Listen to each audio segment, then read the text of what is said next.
Being poofed from his last venture with Titans, Crash explored multiple possible paths to take next for his career. One involved meeting cuter feral versions of his kind, but that ended up going nowhere. Ultimately, he decided to press the reboot button back to '96. After serving his duty to protect Crash, Aku Aku decided to pursue a new career in fencing. He's the worst ranked player at his gym, but he'll get somewhere eventually. Growing bored of his daily cycle, Dr. Neo Cortex decided to start a multi-level marketing makeup business making his own product. However, he had to close shop after a month following multiple complaints of his makeup turning his customers bald and yellow.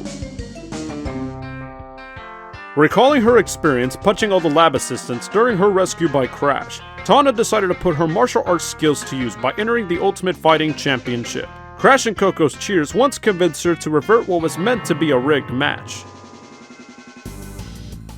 After intense therapy, Embryo finally put his demons to bed and realizes his dream of opening up a bar at Coronado Beach in California. It was a success overnight, despite customers leaving as mutated monsters after ordering the Potionade Special. Ripperoo had managed to find success as an undefeated boxer due to his ferocity and high pain threshold. Although the profits gained led him to star in various movies performing his own stunts, he was suspended for biting off an opponent's ear. After growing to resent his replacement, Koala Kong decided to become an action star in Hollywood. Within his first week of auditions, he was cast in a major role in the Crash Bandicoot movie. Unfortunately, that role was the character of Tiny Tiger. After a close brush-in with the authorities, Pinstripe Potoroo opened up a legitimate pizza business as a front to hide his mafia operations. Papa Pinstrapelli's Pizzeria Playhouse proves to be popular with the little Bambinos because of their games and world-famous Swiss pizza. After a long career in the wrestling ring, Papu Papu has since transitioned to be a commentator. His English is understandable enough. He now owns a mansion somewhere in LA where he eats, sleeps, and gets calls from his friends about the upcoming matches. One of Cortex's assistants spent years trying to succeed in the music industry as a singer. However, most agencies dropped him due to the audience having no memory of what he looks like or even what his name is. Coco's video game streaming company takes off and she sells the assets and stocks. Afterwards, she reopens the rifts again, traveling back and forth through time. She was last seen at the Salty Wharfs raiding pirate bases. A fight broke out between Polar and that hog from Papu Papu's village, jealous of Polar's popularity. Polar won, but was charged in court for illegal bat usage. He now takes odd jobs to pay for his charges, but wants a rematch. After the disappearance of Cortex, Engine had more time for one of his favorite pastimes, theater. He was particularly well known for his performance as the Phantom of the Opera, but was fired when it was discovered that he was not wearing a mask.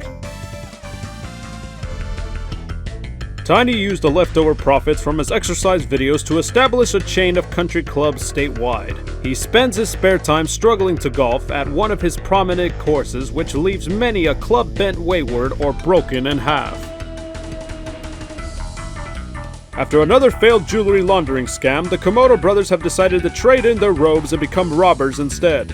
We haven't heard from them since, though there has been rumors of the duo raiding dozens of gas stations and convenience stores near closing time. Mr. Crumb joined the film industry as a director. Unfortunately, due to his behavior and smell, he was fired immediately.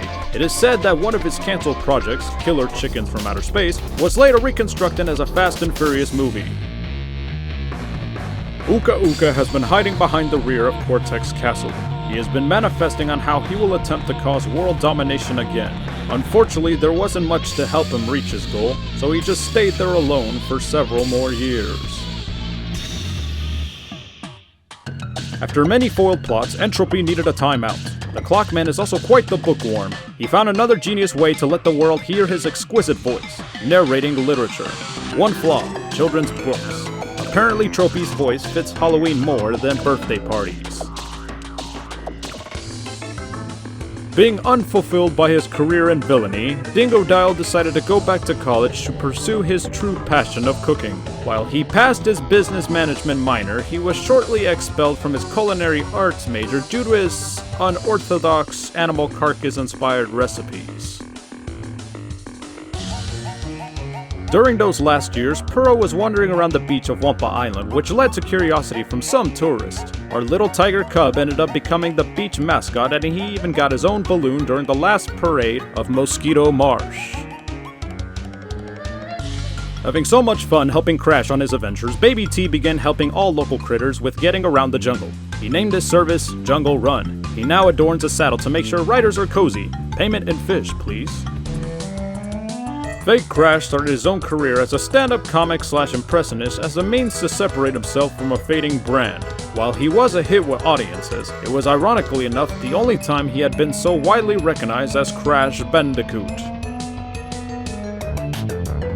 After his full recuperation, Nitrous Oxide started to work on his own brand of energetic drinks, Nitro Fuel, and is on good terms with his ex-wife, after she took 30% of his proceeds over the mark. Having felt satisfied from a myriad of earned trophies, Amy took over as the spokeswoman for the Tiny Bow fitness program, which quickly became a hot bestseller. Unfortunately, her time was cut short when she was caught hoarding bottles of Wampa Whip. Megumi returned to Japan after retiring as a racer, and also decided to open her own bar, this time for milkshakes. The shakes themselves didn't taste great, but it didn't stop teens from flooding in as the shake dance is a big hit among them. After retiring from modeling at Bandaboy, Liz decided to sell her Malibu mansion and move into a smaller home, where she would then pursue her love for biscuits by starting her own brand, Jamadillos. She struck gold with her loyal customer base in Dingo Canyon. After being part of the cast of Baywaters, Isabella formally returned to racing by serving as a pit stop mechanic for Darnella 1. She then retired to Cancun to run a cupcake store. She's doing just fine. Penta Penguin is also snatched up an acting gig as the main character of a new series of films called Secret Agent Penta. Unfortunately, the action scenes were made by an understudy, and it occupies 90% of the screen. Just like the other Roo, Rilla took a career of boxing where he wanted to face off against his rival Koala Kong. However, in the big match, Rilla was knocked in the face so hard he was left deformed and hid in shame for years. Crunch participated in the wrestling career and easily became a world champion until a crowned critter entered the ring. The Bandicoot was defeated in just a blink of an eye. The audience couldn't explain what happened. Crunch only recalled a noise that sounded like a cluck. The ancients inflicted a terrible punishment on the elementals for their actions. Their souls were ripped from their mask and distributed within a series of ice lollies with gumball eyes. Apparently, the taste of their eternal suffering is delicious. After failing to defeat the Bandicoot family, Entrance tried to pursue his old passion, acting.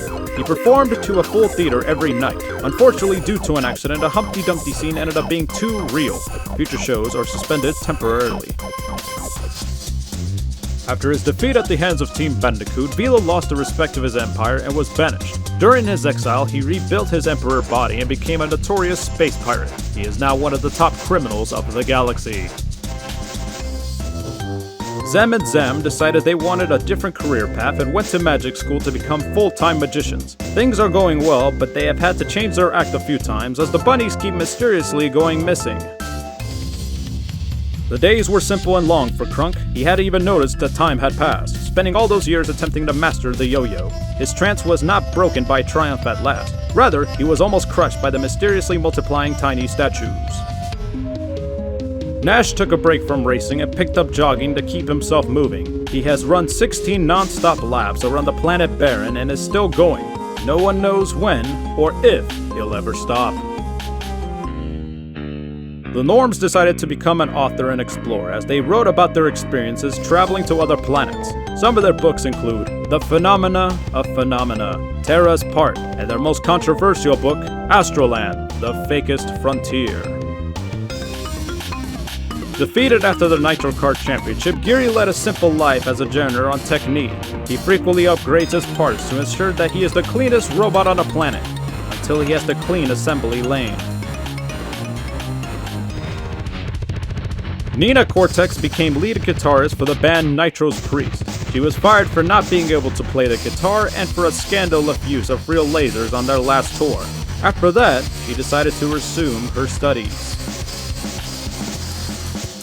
After a brief and delicious lunch followed by being buried in Twinsanity Beach, the evil twins came back as skeletons due to radioactive heat from the ground and sought to continue attempting to rule all dimensions.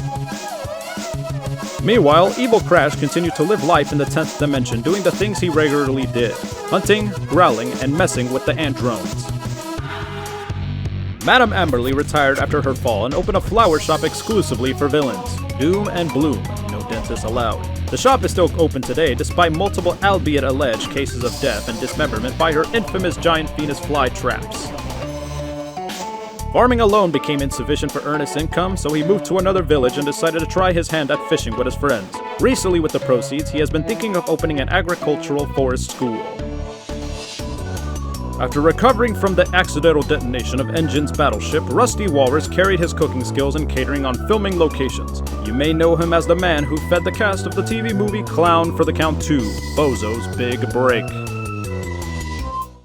After the Bandicoot's visit to Von Clutch's Motor World, the theme park became a roaring success once again. Von Clutch decided to expand his favorite side attraction into a franchise, launching Von Clutch Lanes into an international bowling sensation. Pasadena decided to leave Motor World and move to New York City. She took a new turn in her driving lifestyle by entering illegal drag racing competitions, where she got a lot of fame. Now she's wanted by the local police, but she's fine.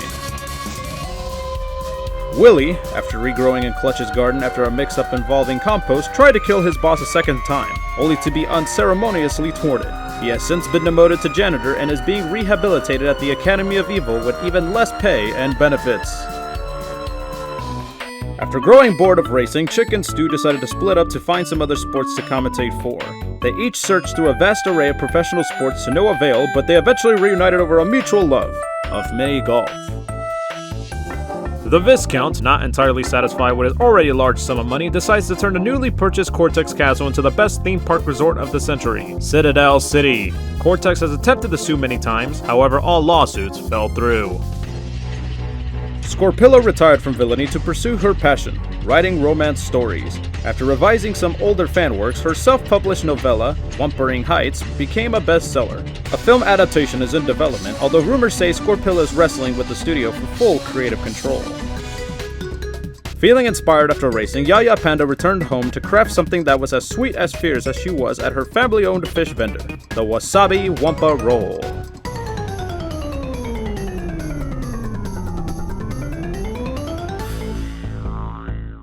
Happy birthday, Crash Bandicoot!